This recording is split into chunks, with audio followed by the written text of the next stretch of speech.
Siri, what's my update? ширкати Apple ба муштарионаш 95 миллион доллар ҷарима пардохт мекунад, чун ёвари садои Siri онро дар ҷосусӣ ё хабаркашӣ алайҳи корбарон гунаҳгор карданд. ҳукм рӯзи 2 январ дар додгоҳи Окленди, Калифорния содир шуд.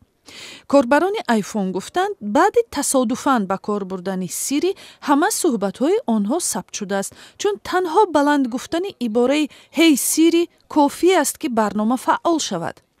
дар аризаи шикоятии гурӯҳӣ гуфта мешавад, ки сабти гуфтаҳои онҳо ба нафарони сеюм фиристода шудааст. 2 нафарашон масалан гуфтанд, ки баъди иштибоҳӣ фаъол шудани Siri ва дар суҳбат ёд шудани исми ширкати пойафзолфурӯшӣ Air Jordan Sneakers аз ин ширкат таблиғоти беҳудае дарёфт карданд.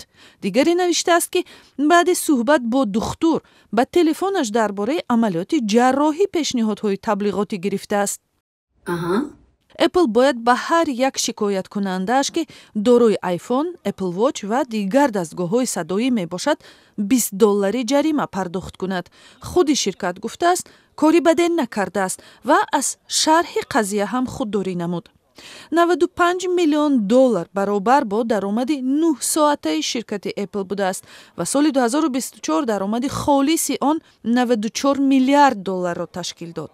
ҳоло айни чунин аризаи шикоятӣ алайҳи ёвари садоии ширкати Google ҳам дар як додгоҳи Калифорния баррасӣ мешавад.